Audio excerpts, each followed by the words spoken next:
இந்த செய்தியுமே கிருஷ்ணகிரி மாவட்டத்தில் தான். கிருஷ்ணகிரி மாவட்டம் திடீர் குப்பம் அப்படிங்கிற பகுதி. 4 நாளைக்கு முன்னாடி நம்ம ஸ்ரீ டிவியில் கூட ஒரு ஷார்ட்ஸ் போட்டிருந்தோம்.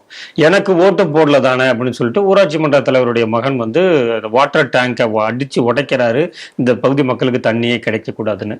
அதை வந்து ஒரு கம்ப்ளைண்டாக கொடுத்துருக்காரு சிபிஎம் கட்சியை சேர்ந்த இளவரசன் அப்படிங்கிறவர். அவர் வழக்குரைஞரும் கூட. அவரை அதிகாலை போய் அவர் வீட்டில் வந்து அவரை கைது செய்திருக்காங்க. இப்படி பண்ணிட்டாங்களேன்னு இவர் கேஸ் கொடுத்திருக்காரு. அவர் மீது கேஸ் போட்டு அவரை உள்ள பிடிச்சு போட்டிருக்காங்க. செய்தி எப்படி பாக்குறீங்க? தமிழ்நாட்டில் எப்படிப்பட்ட ஈகோ சிஸ்டம், அதாவது இயங்கு சூழ்நிலைன்னு சொல்லலாமா தமிழ்ல, அது இருக்கின்றது என்பதை புரிந்து கொள்ள முடிகிறது. அப்ப என்ன அர்த்தம்னா, அயோக்கியத்தனம் பண்ணக்கூடிய ரவுடித்தனம் பண்ணக்கூடிய தைரியமாக இருக்கலாம். அதை விட தட்டி கேட்டா அவன் பயப்படணும். அதான் நடந்திருக்கு. ஏன்னா ஏன் பாடி பண்டிகை கேட்டா அவன் உள்ளத்துக்கு வச்சிருவாங்க. This is the ecosystem of the விடியல் சிஸ்டம். திராவிடின் மாடல் சிஸ்டம் இதுதான். நம்ம தொடர்ந்து பார்க்கிறோம். அது இது ஒரு செய்தி. இன்னும் இப்ப ரிசல்ட் வரப்போகுது. இப்ப இன்டரிம் கவர்மெண்ட் அப்பயே அப்படின்னா அப்ப இத்தனை நாள் என்ன இருக்கு பாத்துக்கோங்க. இன்னொன்னு என்ன சொல்லுவாங்கன்னா, ஒரு பழமொழி தமிழ்ல சொல்லுவாங்க, தலைவன் எவ்வழி குடி அவ்வழி, தொண்டன் அவ்வழி. அது அரசன் எவ்வழி குடிகள் அவ்வழிங்கிறது தமிழ் பழமொழி. இப்போ வந்து நம்ம அரசனை இல்லையே, தகுந்தார் போல தலைவன் எவ்வழி தொண்டன் அவ்வழி, அப்படிதான் இருப்பாங்க. ஒரு சின்ன உதாரணம் பாருங்க.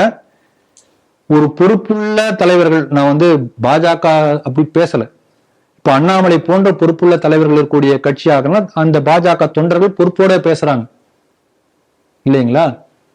திமுக தலைவர்கள் எல்லாமே தொண்டர்கள் ரவுடி, எல்லாமே ரவுடிகள் தான். யார் அதை பத்தி கவலைப்பட மாட்டாங்க. ஒரு எதை வேணா பேசலாம். அப்படி இருக்கக்கூடிய தற்குறிகளா இருக்கக்கூடிய ஒரு பெரிய கூட்டம், இன்னைக்கு ஜோம்பி கூட்டம் ஒண்ணு வந்துட்டு இருக்கு. அப்ப தலைவர் எப்படி இருக்கிற அப்படிதான் அவங்களும் இருப்பாங்க. ஆகவே இந்த கட்சியே ஒரு என்ன சொல்றது, அவங்க பேர்ல தான் வந்து கடமை கண்ணியம் கட்டுப்பாடு என்பது அந்த மோட்டோல தான் இருக்குமே தவிர, அதுக்கு நேர ஆப்போசிட் தான் செயல்பட்டு கொண்டிருப்பார்கள். கடமையெல்லாம் பண்ண மாட்டாங்க, கண்ணியமும் இருக்காது, கண்ணியமற்ற பேச்சு தான் பேசுவாங்க, கட்டுப்பாடே இருக்காது, ரவுடித்தனம் தான் பண்ணுவாங்க. அதுக்கு நேர் எதிர்ப்பதமா செயல்படுவார்கள். ஆனா அதை தான் வச்சிருப்பாங்க. அதுதான் திமுகவுடைய மைண்ட் செட். இன்னொன்னு, தனக்கு ஓட்டு போட்டால் மட்டும்தான் நீ உயிர் வாழ முடியும், நீ இருக்க முடியும், இல்ல நீ சர்வைவே ஆகக்கூடாது. இது என்ன மனப்பான்மை இது? அப்ப திமுக கட்சி என்பது இவங்களுக்கு ஓட்டு போறதுக்கு மட்டுமே ஜனங்க இருக்காங்களா? அப்ப ஸ்டாலின் திமுகவுக்கான முதலமைச்சரா, தமிழ்நாட்டுக்கான முதலமைச்சரா? இதுதான் மைண்ட் செட், திமுக மைண்ட் செட் அது. அப்போ உடைக்கான என்ன அர்த்தம்? இதுல பாருங்க, இங்க வந்து டிஒய்எஃப்ஐ சேர்ந்த ஒருத்தர் புகார் கொடுத்திருக்கிறார். பொதுவா என்ன பண்ணுவாங்கன்னா, இந்த மாதிரி கம்யூனிஸ்ட் தோழர்கள் என்ன பண்ணுவாங்க, லோக்கல்ல ஏதாவது பிரச்சனை வந்தா, ஒரு பைப் உடஞ்சு போச்சு, ரோடு கொஞ்சம் சரியா இல்லை, கரண்ட் வரல, லோ பிளக்சுவேஷன், இதெல்லாம் அவங்க வந்து நிற்பாங்க. அவங்களுடைய ஃபண்டமெண்டலா உள்ள ஒர்க்கிங் பிரின்சிபலே அதுதான். ஒருத்தர் வந்து நிற்பாங்க. உடனே நம்ம நினைப்போம், ஆகா ஏழை இல்லைங்களா? இப்ப வேங்கவேல இதே போல பிரச்சனை வந்தபோது முதல்ல அங்க களத்தில் இறங்கி முன்னால் வந்து பிரச்சனை ஏற்படுத்தியது கம்யூனிஸ்ட் தோழர்கள் தான். அப்புறம் என்னாச்சு? கரைஞ்சி போட்டா எங்க இருக்காங்கன்னே தெரியல. 25 கோடி வாங்கியிருக்காங்கல்ல, அப்புறம் என்ன பண்ண முடியும்? இங்க தோழர் வந்து களத்துல வந்து அவங்க தோழர் இருப்பாங்க, மேல வந்து அவர் வேற டீல் பேசிட்டு இருப்பாரு, அது இது சம்பந்தம் இல்லை. ஆனா இங்க இந்த இமேஜ் மெயின்டைன் ஆகிட்டே இருக்கும். இந்த இமேஜ் மெயின்டைன் பண்ணி அவங்க வந்து ஓட்டு வாங்கிட்டே இருப்பாங்க. இது ஒரு அவங்களுடைய ஸ்டாண்ட். அதனால இந்த இடத்துல வந்து ஒரு பண்டாங்கிறதுக்காக நம்ம உடனே அப்படி உள்ளம் உருகுதையான்னு உருவக்கூடாது. இவங்களுடைய உண்மையான ஒரு தன்மை அதுதான். அதனால விலைக்கு வாங்கக்கூடக்கூடியவர்கள். ஆனால் மற்ற கட்சிகளும் இதே போல ஒரு அந்த லோக்கல் பிரச்சனைகளை அட்ரஸ் பண்ணணும் என்பது என்னுடைய வேண்டுகோள். இது வந்து கம்யூனிஸ்ட் மட்டும்தான் வந்து லோக்கல் பிரச்சனையை அட்ரஸ் பண்ணி பேர் எடுத்துக்கிறாங்க.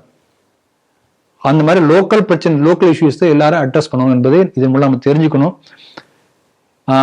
இதே போல இதுல முக்கியமான கவனிக்க வேண்டிய விஷயம் என்னன்னா, காவல்துறை எப்படி செயல்பட்டு கொண்டிருக்கிறது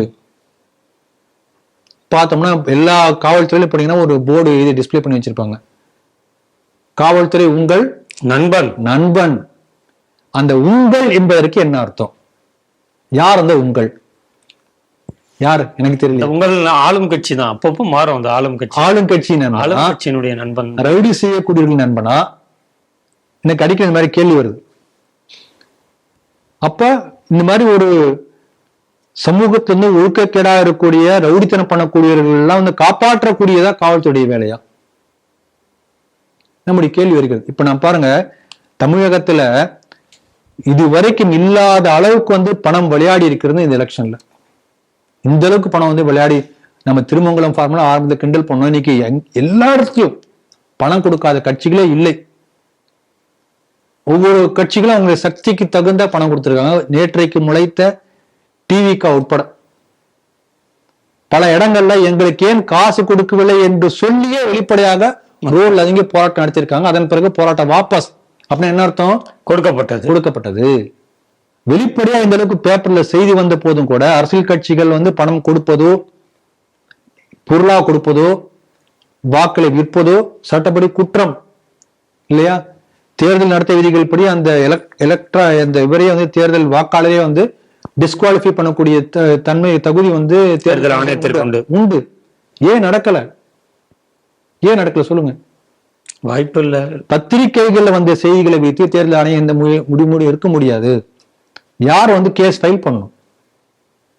இப்ப நான் வந்து உங்க மேல ஒரு கேஸ் கொடுக்கணும்னா முதல்ல போய் எங்க போன ஸ்டேஷன்ல போய் ஃபர்ஸ்ட் இன்ஃபர்மேஷன் எஃப்ஐஆர் ஃபர்ஸ்ட் அங்கதான் வரணும். முதல்ல காவல்துறை தான் வந்து இன்ஃபர்மேஷன் கொடுக்கணும். அவங்க தான் வந்து குற்றப்பத்திரிகை தயார் செய்யணும். பண்ணுவாங்களா காவல்துறை? பண்ணல.